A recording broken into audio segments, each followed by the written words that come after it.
Okay, please find a comfortable posture.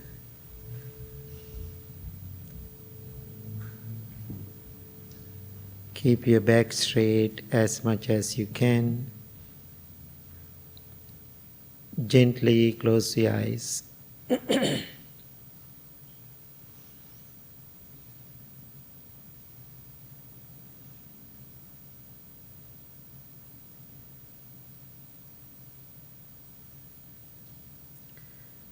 Beautiful day today. After work, after busy day, good intention.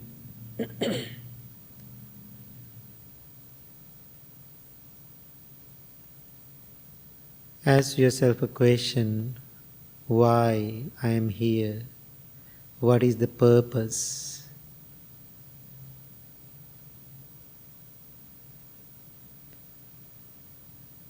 This is the place for us to go inward, not outward. Always we are spending our time for outward activities.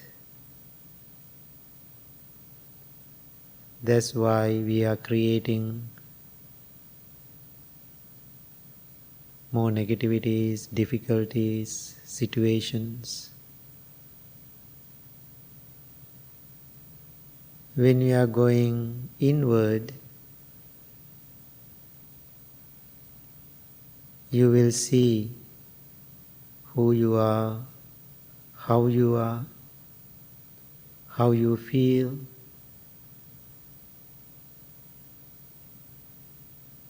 Your emotions, challenges.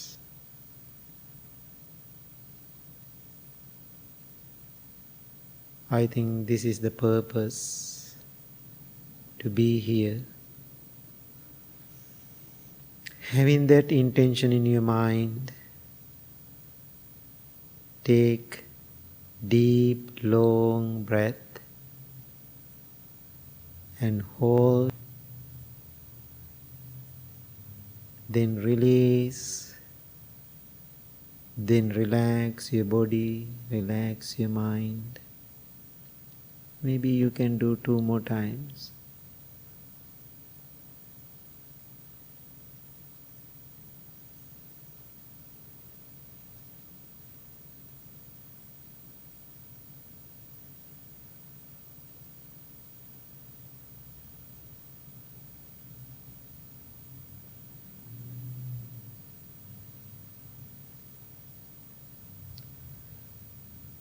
Experience relaxation and peace.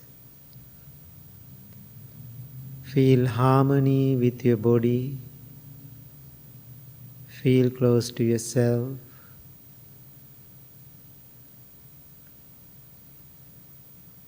Now send your loving thoughts towards yourself, thinking, may I be well.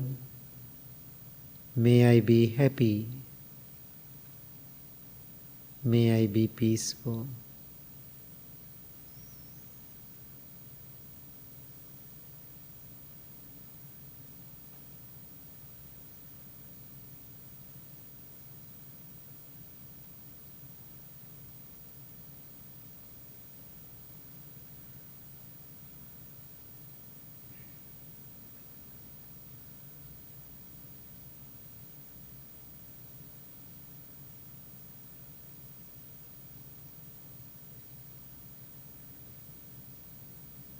Practicing self-love is the foundation for your inner journey.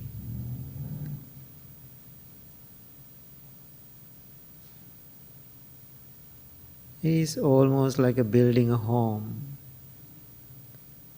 Strong, solid foundation makes your home also strong.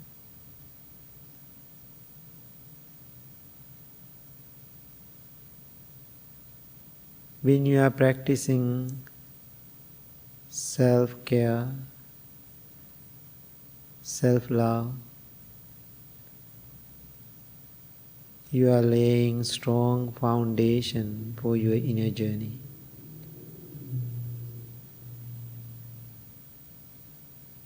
That means hard work is done.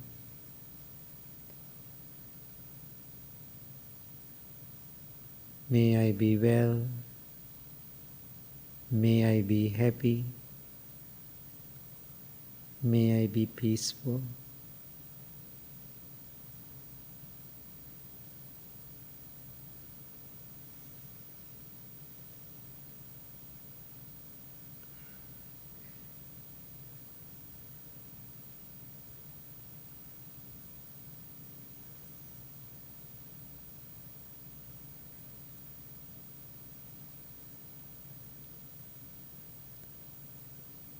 In the beginning, we are repeating words to make our intention. If you are loving and kind to yourself, no need to say it, no need to repeat it. Still, we all have some weaknesses.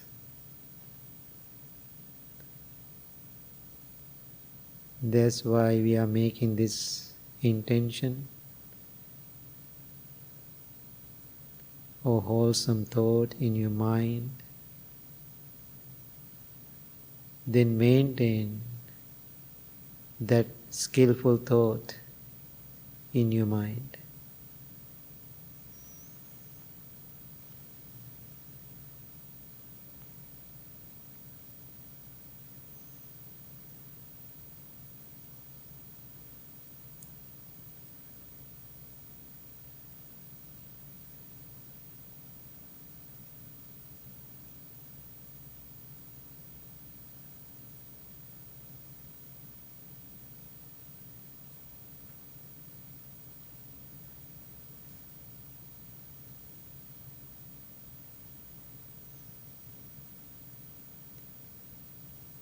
Now you can expand your loving thoughts towards your family. Think of them individually, by names. Parents and grandparents, brothers and sisters, my spouse, grandchildren. May they be well. May they be happy. May they be peaceful.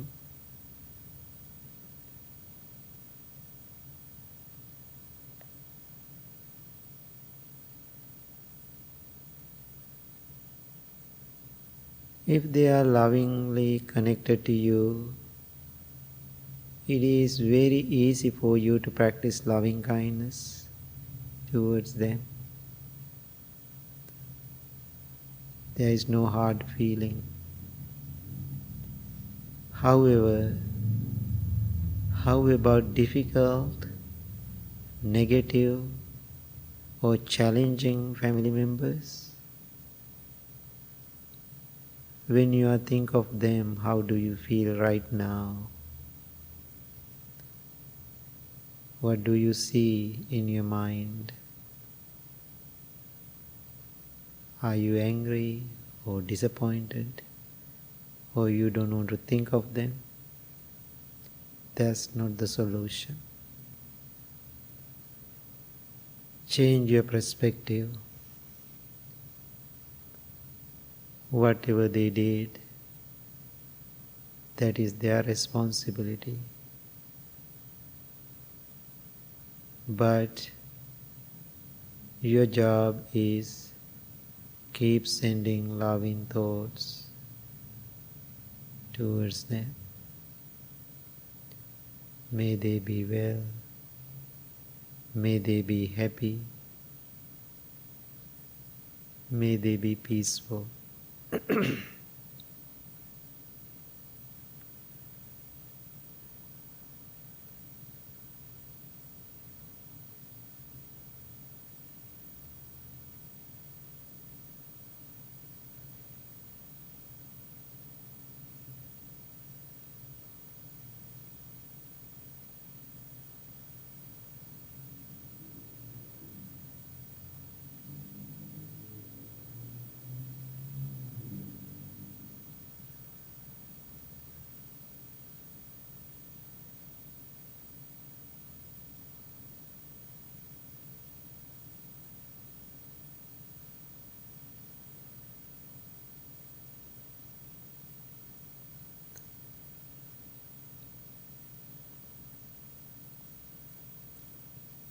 Send your loving thoughts towards whole world. May all living beings be well, be happy, be peaceful.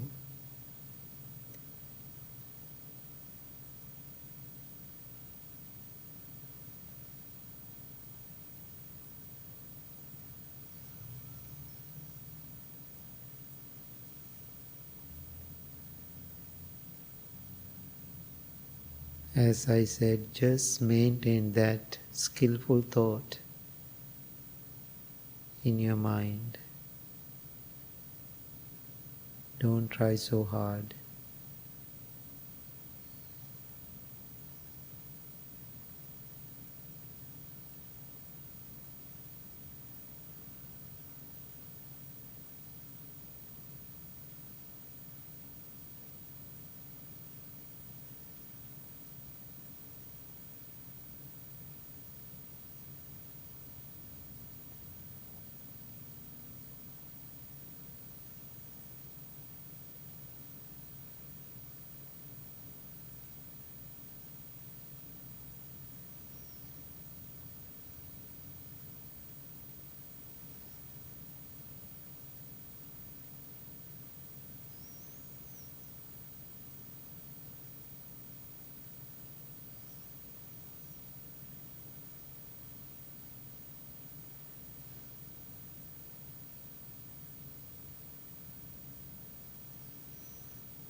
Now slowly turn your attention to your breath.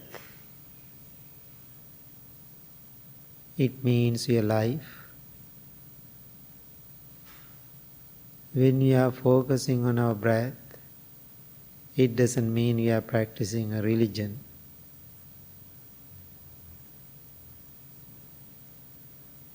When you are focusing on your breath, it means you are taking care of your life, paying attention to your life, which is your breath, pranayam, prana.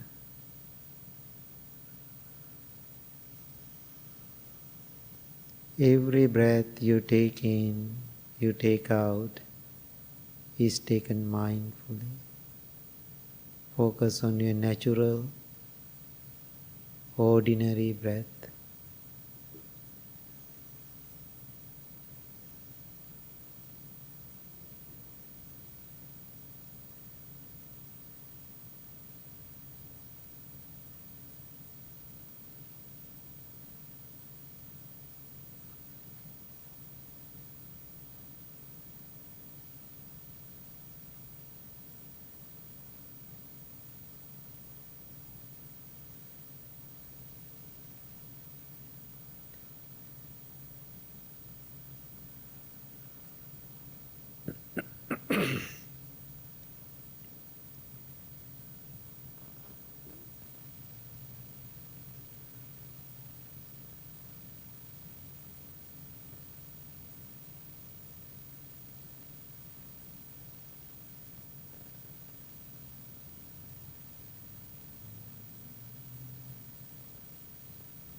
Mind wanders.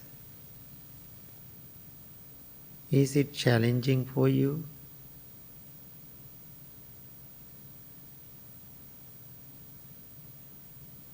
Controlling your mind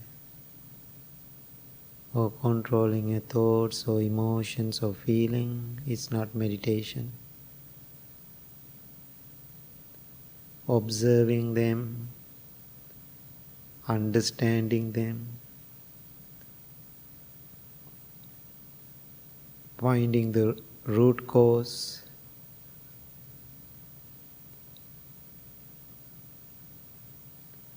that is the meditation.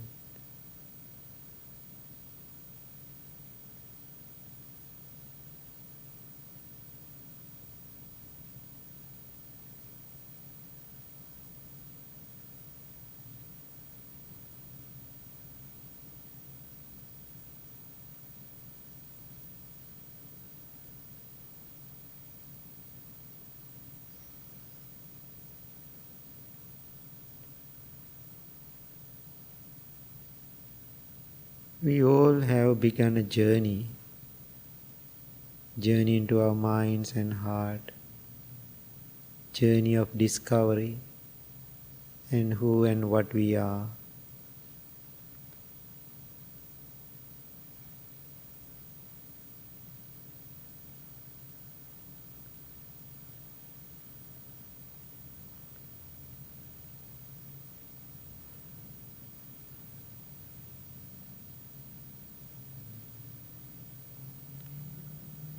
Sometimes you may experience restlessness,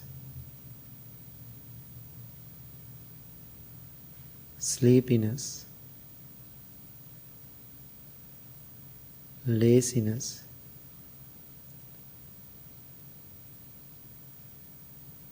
some boredom, doubts, perhaps regrets.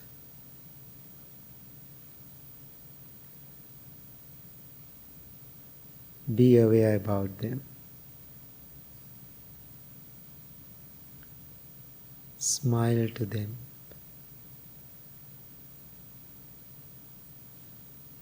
Looking at them.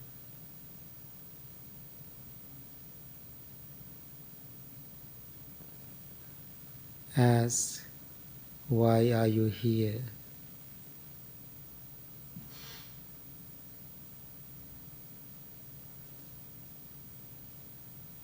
You can be gentle with those distractions or negativities instead of pushing them away.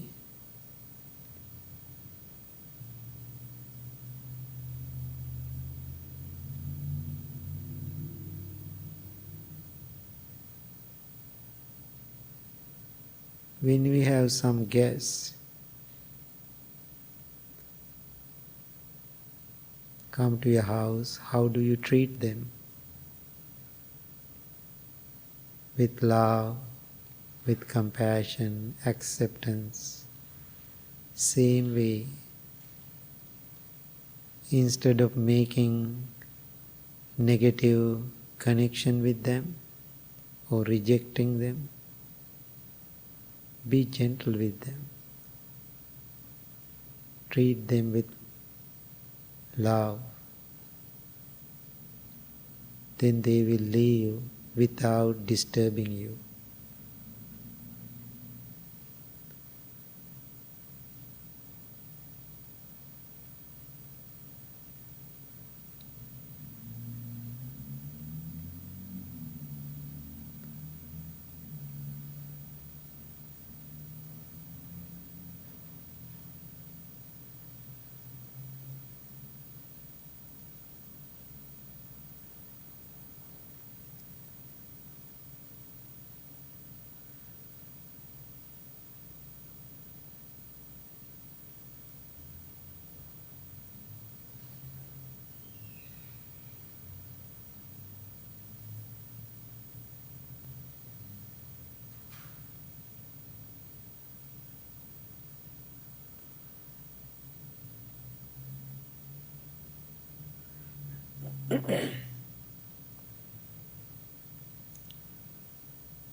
We all are distracted with in and out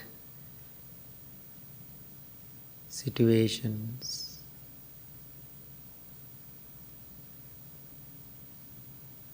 Why we are focusing on our breath?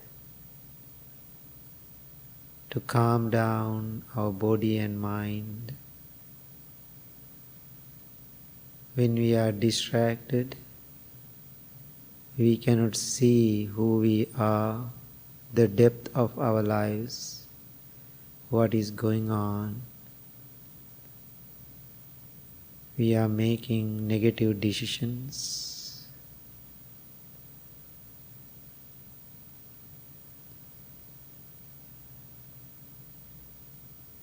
When you are focusing on your breath, you settle down. It's like a pond or lake. If it is muddy or murky, you cannot see the bottom of the pond.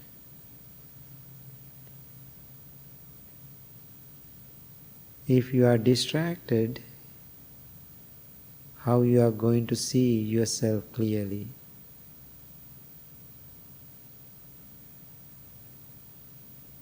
Breath will help you to see when you keep it calm.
We all have a busy lifestyle. There is no time for us to see ourselves. Therefore, it is important to pause.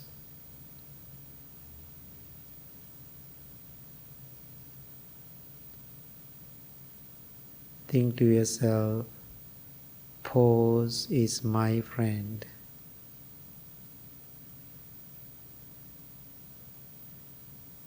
My breath is my noble, lifelong companion. From the birth until you die, breath is always supporting you, care about you. That's why I call my breath is my noble companion.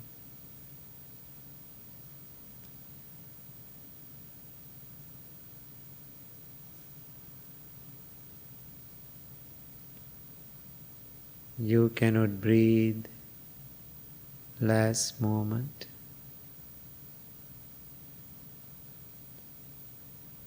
You cannot breathe the next moment. Only this present moment.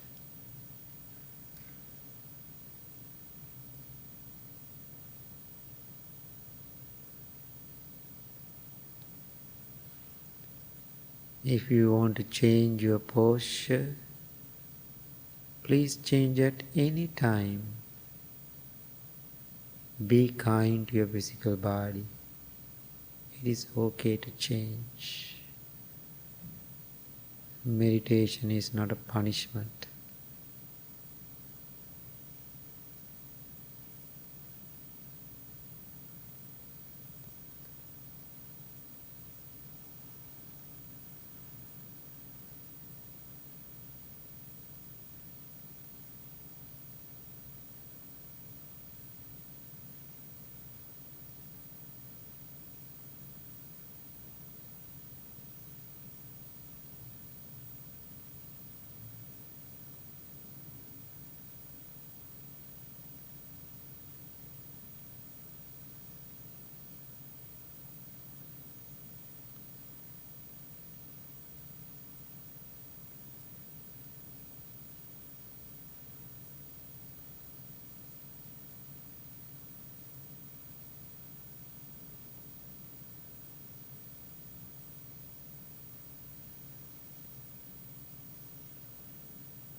Now bring your palms together close to your heart.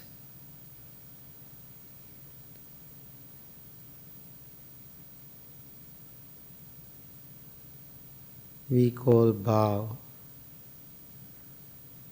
namaste, respect to ourselves and respect to other people.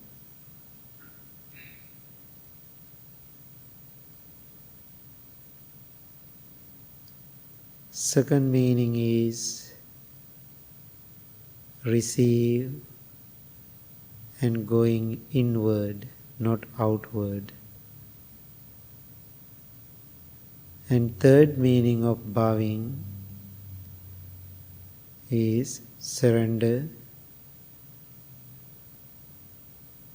let go of your egotistical mind, be humble without being a doormat.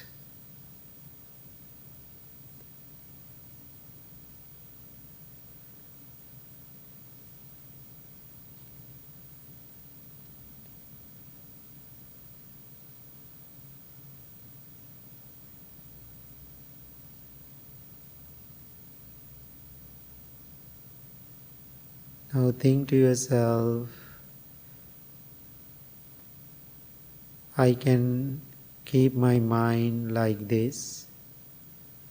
If I make that wish and determination, I need courage and effort for this.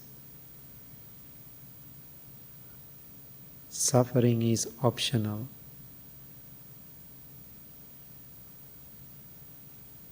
Think to yourself, I am going to meditate every day, even 2 minutes you can make, I can make, to find my inner joy, balance and contentment. May peace be with you. May you be well. May you be happy. May you be peaceful. Thank you very much. Please open your eyes. Okay, now I would like to invite Kim and to share some few words, some wisdom.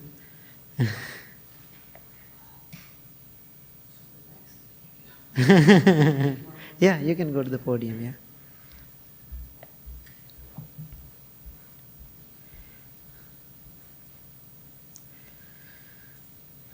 Good evening.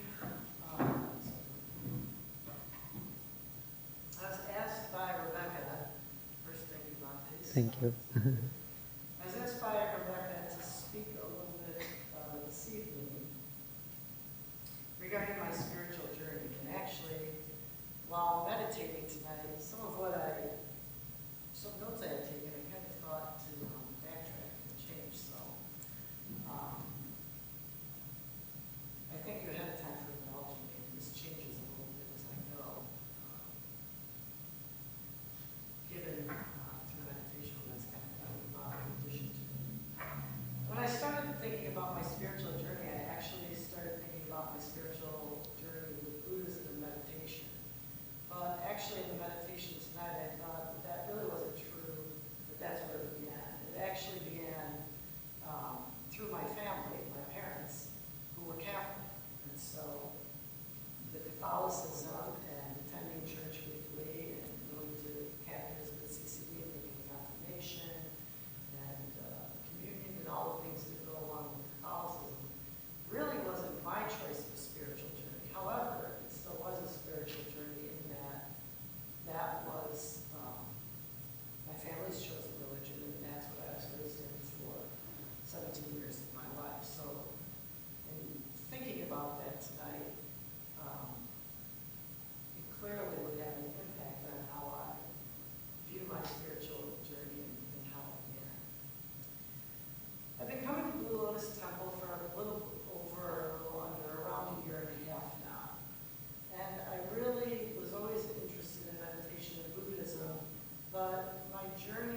something began to change in my life with Buddhism and meditation when I took a student intern in at my place of employment who identified as a Zen priest. At that time in my career, I was heading a program that assessed suicidal, homicidal, psychotic youth, and then we provided counseling to the youth and to the families. It was considered crisis counseling. It was a very intense position within the field of mental health. So as a student intern came in from a master's in social work program to learn how to work with youth, I began peppering him with questions about his experience with Buddhism.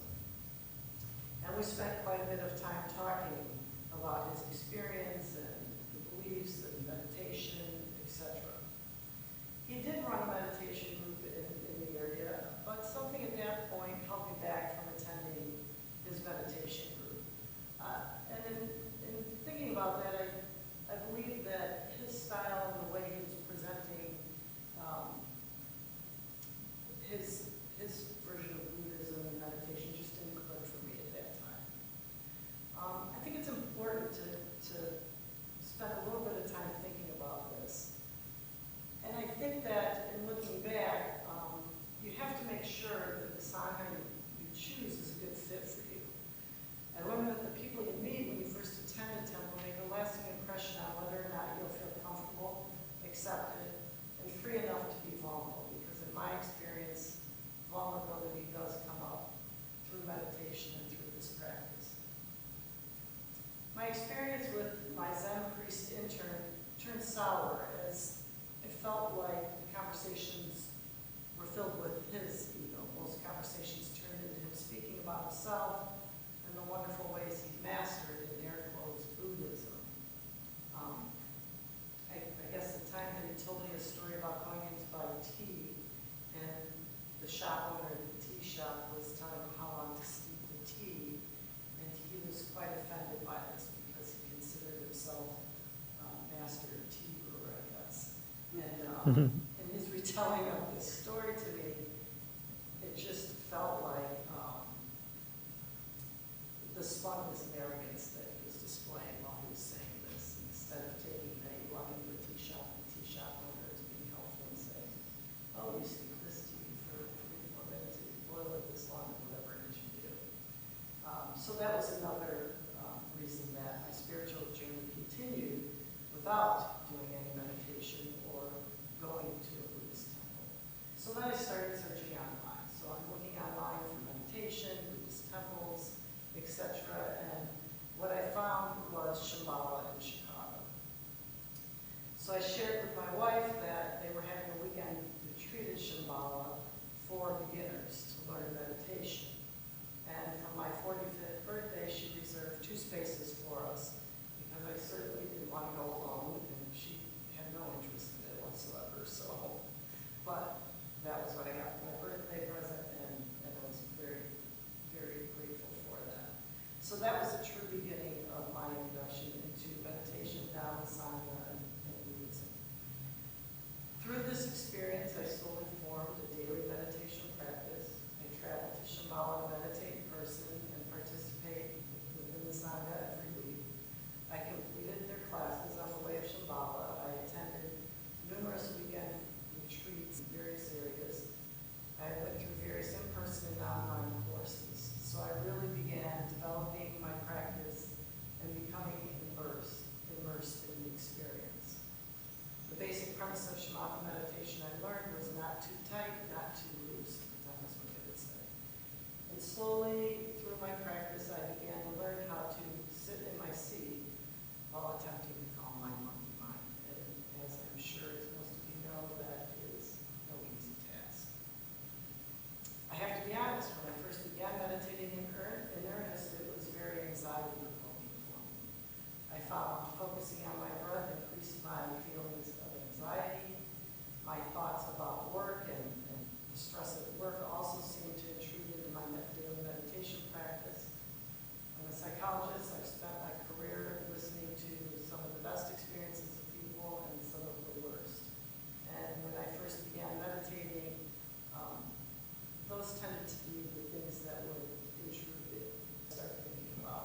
finish meditating, I think about why I was thinking about all that extreme stuff.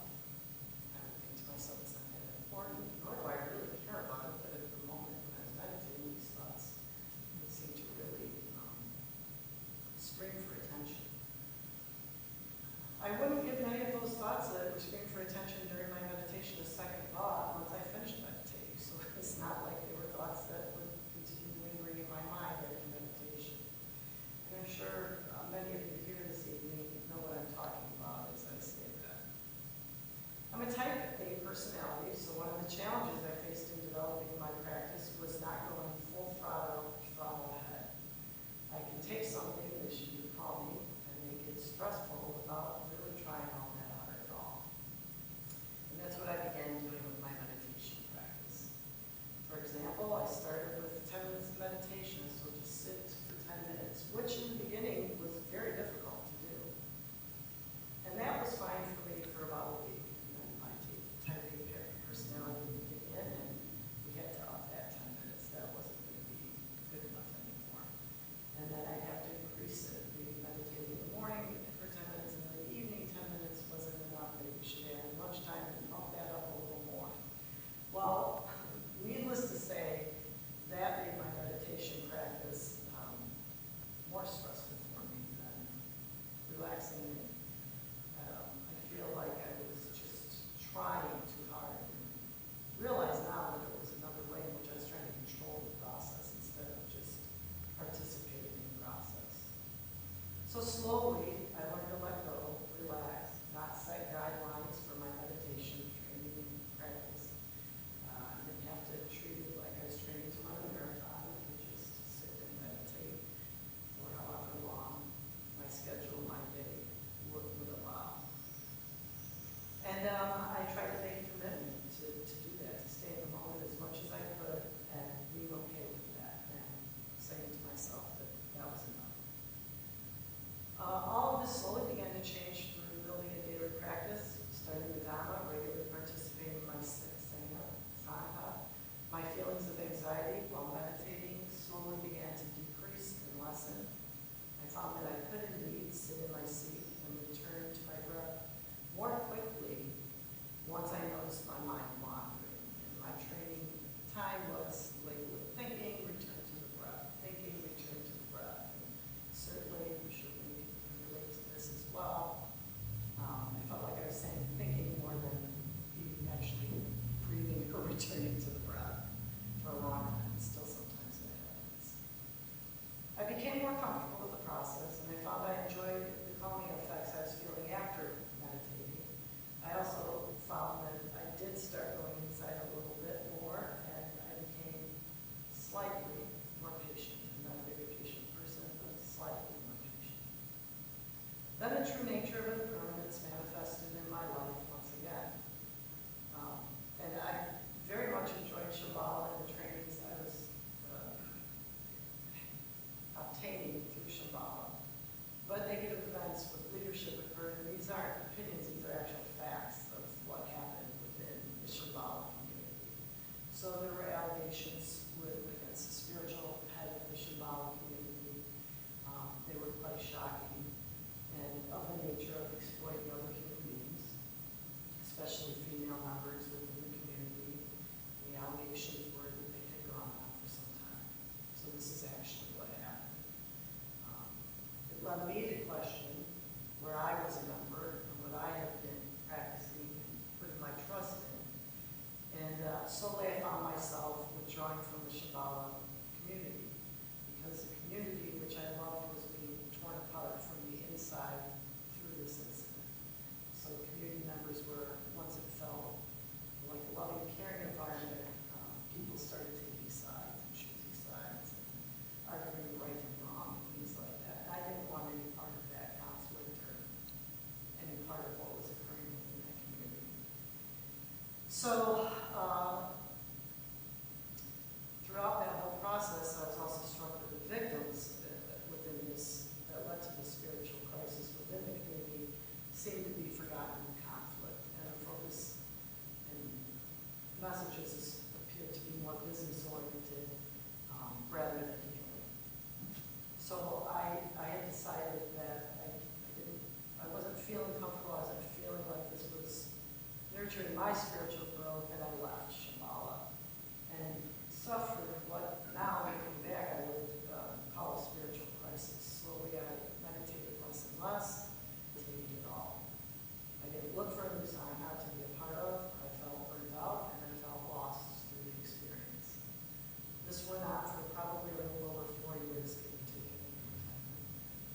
began to reawaken after deep self-reflection on who I was becoming as a person and what type of noble friends or not noble friends I was keeping at the time.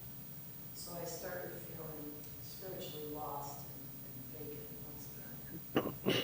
I then wanted to reclaim the sanity I felt that I was obtaining when I had an ongoing meditation practice and study. I began meditating again on my own, and eventually I built up my daily practice again.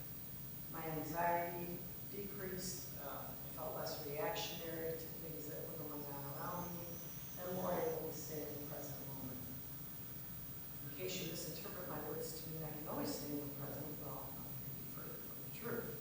However, I was able to lessen my thoughts about my past, my established pattern of always focusing on what I have to do, being future-oriented, instead of what I'm doing at the moment and allowing myself to enjoy that time. So then I was ready to look for a community to become a part of. And this feeling of connection with members in the community, and I was craving interactions with people who were also looking for their sanity and inner peace through meditation. I missed receiving formal instruction on the Dhamma. I missed attending retreats to build my practice. And I'd actually heard of the Blue Lotus many years back when I was first looking online. I don't know why, but I didn't check out Blue Lotus at the time. Maybe I thought driving to the North Side of Chicago was a little closer than coming up to Woodstock, I'm not sure. But I did not check out Blue Lotus, and I don't even remember it. You know, I saw it online, and I know somebody had spoken to me about it, but I don't remember much more than that. I think it was Shimon instead.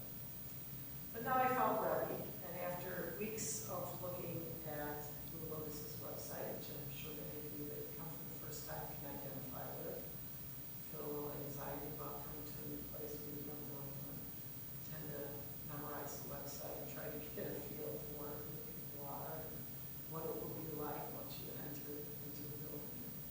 So I finally decided almost a year and a half ago to attend my first meditation session for the Blue Lotus. My nerves were on high alert when I first walked into Blue Lotus because I really didn't know what I should expect. I wasn't quite as nervous as the first time I went to Shambhala because I had developed a practice. I had been meditating, studying, and participating with the community. So I didn't feel quite as anxious as though it was the first time. I do remember that when I first walked into Blue Lotus, I felt the vibe was very positive, open, and accepting, and I knew I found a good fit for myself. I do realize that this is just the first part of my spiritual journey, and there's much more to come from me. And I look forward to it. I also realize how I feel today is fleeting, impermanence does rule, and no doubt other events will occur, which will lead to twists and turns in my journey. I'm ready and open to this, at least at this moment today. So I'd like to, I kind of blurted out my spirit. I'd like to open it up if anybody has anything to share or anything to say or anything to ask me, which I may or may not be able to offer insight into. I personally am so grateful to hear your story. Thank you. So thank you so much. So I heard so many similar stories like that with that same organization you were talking about. A couple of people came to me and talked about it. So one suggestion I really want to make to you all, when you go to a place like a Blue Lotus or other organization, just go for your practice, not for the person. So now think about, I am the head of the temple now here. I'm the founder. I started it 22 years ago.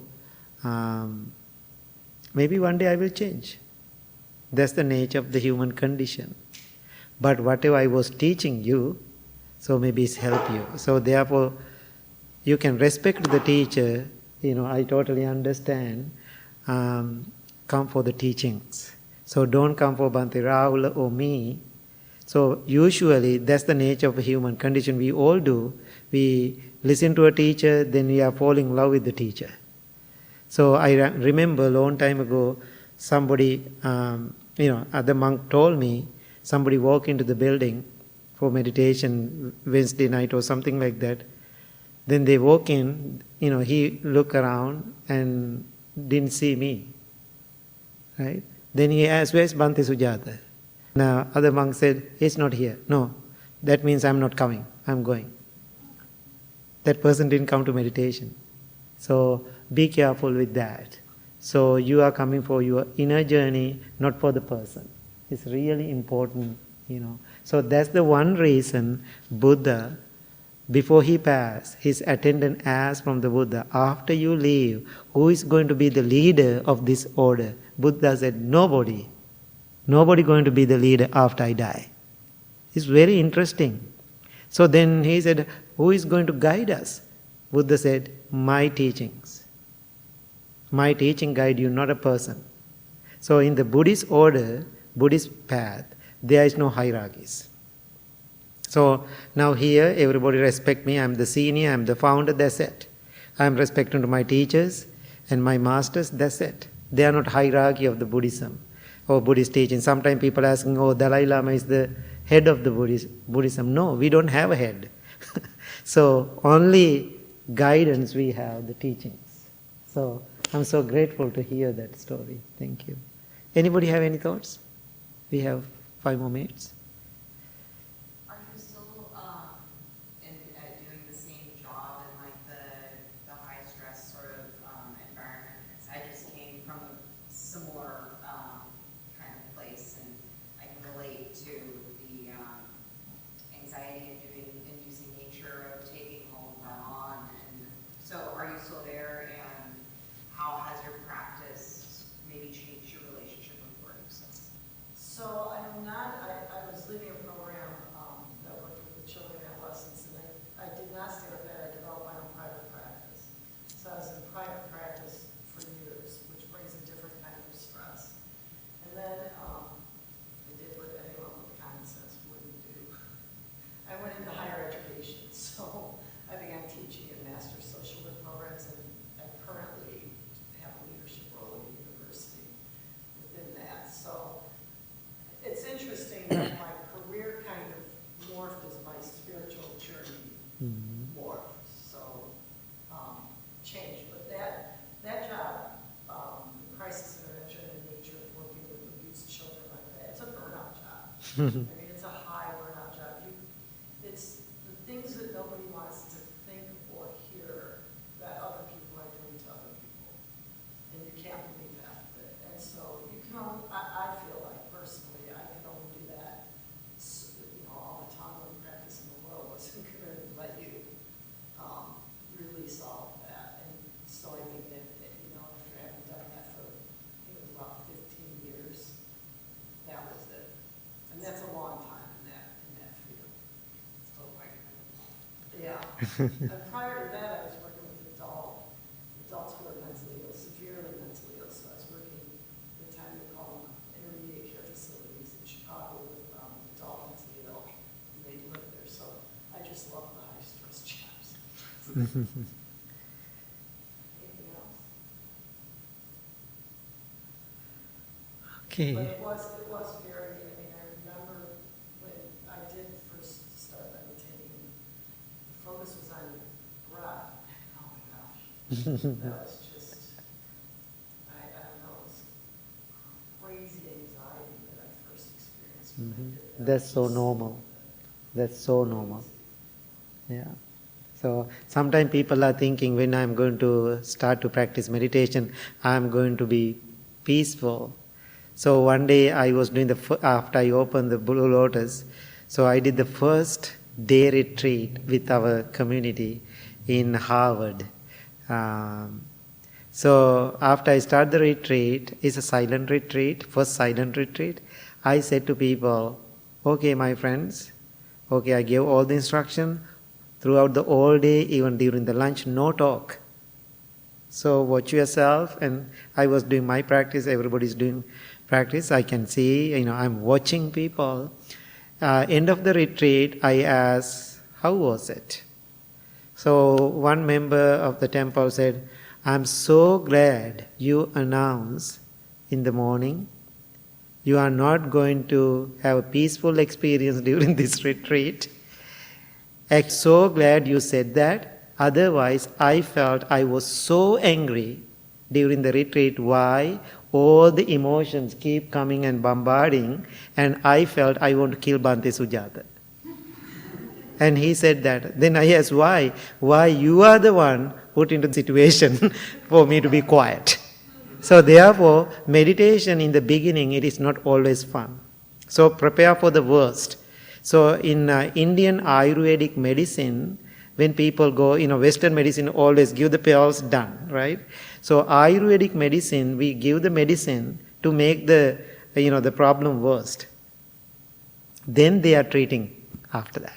So meditation does the same thing, I feel. When you are practicing meditation, first you experience all those negativities you repress so long, they are coming to the surface, then you don't know what to do with them. It's a very stressed out job.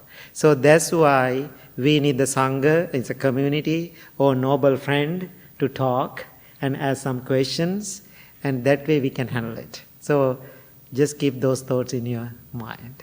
Okay? I'll be quick, I'm not sure how much time there is, but I deal with depression, and I was curious, I want to try and help myself by, enhancing my own individual practice. Can you speak to when you talked about approaching the practice aggressively? I was wondering if you had any,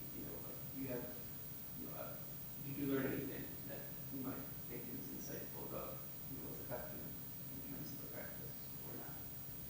I'm not sure if this is what you mean, but I turned my energies of that into exercise, working out. I decided to let meditation be the relaxed thing to do. And, research shows that exercise increases the natural dopamine and reduces that, helps with depression and things like that. I don't know, just walking or doing other things, but I kind of tweaked it, if that makes sense. So I kind of left the meditation to just be meditation. I mean, and to this day, Bhante Rahula in the talk maybe last Monday, some talk said something about mixing up the meditation. We did silent meditation, which I love, and I think I was talking about walking meditation, which I used to do. But so I try to mix it up, so I'm not getting routinized with it, and that seems to relieve that pressure, because I don't want to give myself more pressure and more anxiety over it. So I don't know if that would help. And I would do other things to deal with anxiety too, like going to work out, things like that. So I kind of take a multi-pronged approach. Okay, everybody, thank you so much. Time passed. And so any new people today, first timers? Okay, please introduce yourself. I know you, but yeah, introduce yourself. Laz Escalona, and I learned about you guys, UUSG. Yeah. You had some service there. Yeah. And my daughter here wanted us to try coming here. Thank you. Thank you so much coming all the way. Thank you. We are so grateful. Okay, one announcement I want to make. September 7th, we have very exciting event happening at the temple.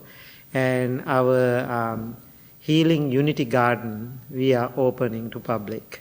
You can see Buddha is covered, and it's a beautiful marble Buddha, came from all the way from Vietnam.